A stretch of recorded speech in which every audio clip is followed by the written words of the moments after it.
Hello mga bishi. Dito ako ngayon nagagawa ng toasted bread. Ayan. Pinapalamig ko muna. Tapos ito na yung nagawa ko. Bagong bili lang yan, tinapay. Tapos ito yung wet bread. Nilagay ko dito. Mga bago lang yan, kaso nga lang walang nakain. Walang nakain ng tinapay. Ako lalo na.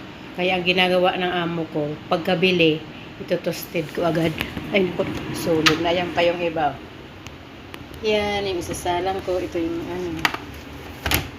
Tapos, yan, babalik ta rin.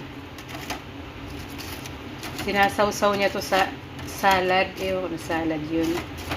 Yung salad na may, ano, olive na black, saka yung green, saka yung may job na mga cheese, tapos yogurt, mais, may halong pipino, carrots, tapos bell pepper. Yan, diet kami ngayon kasi puro kami na high blood,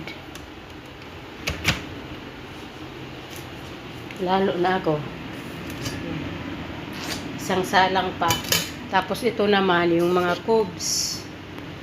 Yung pag kumain sila ng cubes, yung tira, para hindi mapanis, ginagawa kong ano, inaano ko, tinotoast din para hindi masira. Tapos nilalagay nila sa ano, sa salata, salad ng mga gulay-gulay.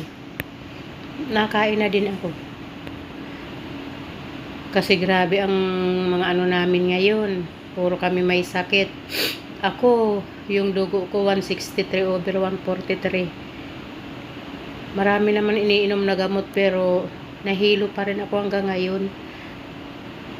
May ginawa akong ano, hibiscus. Ayan, oh. Pakita. Ito yung ginawa kong hibiscus. Gumamila bang hibiscus? Iniinom ko yun. Hindi ko lang nilagay ng asukal.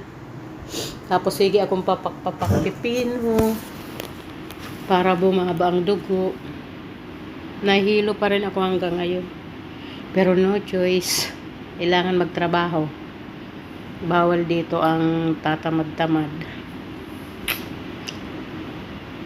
Pag ano naman sinasabi ko sa amo kung hindi ko kaya, sasabihin niya mamaya na, lalo na yung mga plantsahin. Doon ako napapagod. Pagka-plancha mo tapos magbabasa. Buti nga ngayon, dito sa Jeddah, ang mga gamit dito lahat automatic.